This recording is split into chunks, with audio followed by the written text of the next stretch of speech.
everyone, in this video I'll be teaching you how to randomly change the vertex color of a mesh using a script. Shout out to OmCum273 for this video suggestion. Now let's get started. So first you have to make sure your mesh has a texture that is white. If your texture is not white, like this texture over here, your colors will be a little off. So let me play the game and show you what I mean. So as you can see, when I click on the white texture, it changes colors.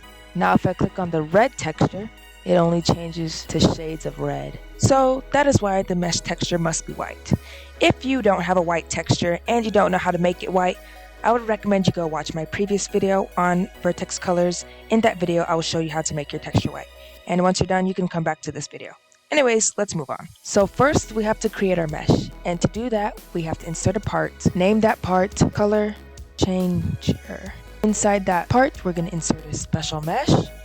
And inside of this special mesh, all we have to do is insert our mesh ID and insert our texture ID. I don't actually have a mesh, so I'm just going to go into the toolbox, go into meshes, and grab a mesh real quick. Okay, so I'm going to copy the mesh ID, go back to my mesh, paste it in, delete this, and I also don't have a texture, so I'm just going to go into images, search up white, and I'm going to use this. Copy it, scroll down to the texture ID, paste it in. You can use Curl V to paste it in and Curl C to copy. Alright, we have our mesh. It's time to get coding. Insert a script. Name that script Vertex Color Script. Also inside of the block, we need to insert a click detector.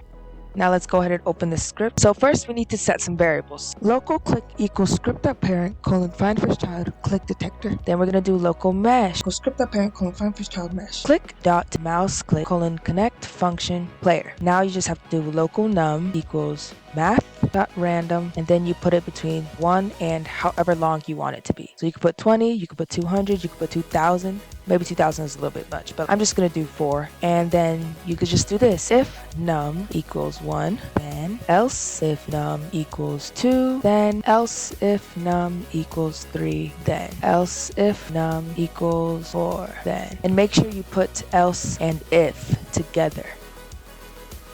Okay, so in the first one, we just do mesh.vertexcolor equals vector3.new. Let's do 0.5, 0.5, 0.5, which is the color gray. Basically, what you're doing here is you're just selecting different colors. If you really want to know what number it is, you could just do color 3 for a second, and then it shows you what color it is. But you can't actually use color 3 when you're changing the vertex color because it will not work.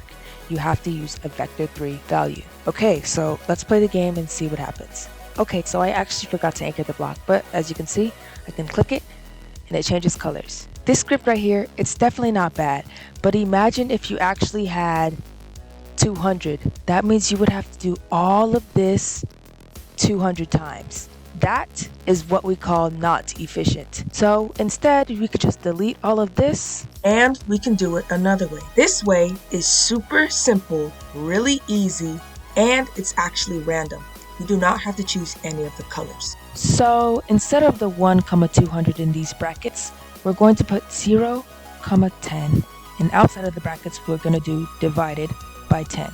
The reason why we do this is because vectors can contain decimal points, and if we want our script to be able to choose a color with decimal points, like for example the gray color that I had, we need to make it divide by 10. So now we just copy this line and paste it in 3 more times. Now we change this to num2, change this to num3, and add this line. Mesh.vertexcolor equals vector3.new num, num2, num3. And bam, we're done.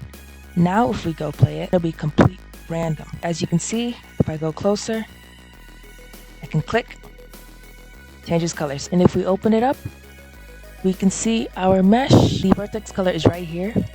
When we click, it changes. Now let me show you something.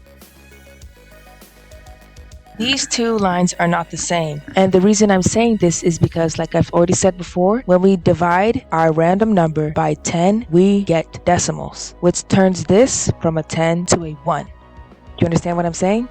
So instead of 1, 2, 3, 4, 5, 6, 7, 8, 9, 10, like how we would get over here, in this one we would get 0, comma 0.1, comma 0.2, comma 0.3, 0.4, 0.5, 0.6, 0.7, 0.8, 0.9, and 1, which is still 1, 2, 3, 4, 5, 6, 7, 8, 9, 10, 11 numbers. Same with this, 1, 2, 3, 4, 5, 6, 7, 8, 9, 10, 11 numbers. And the reason why we want it to be like this is because vertex colors should only be between 0 and 1. They can go higher, but if they go higher, they glow. So usually the number stays between 0 and 1. If we have 0 and 1, it will just be 0, 0.01, 0.02, leading all the way up until 0.1, because 1 divided by 10 is 0.1.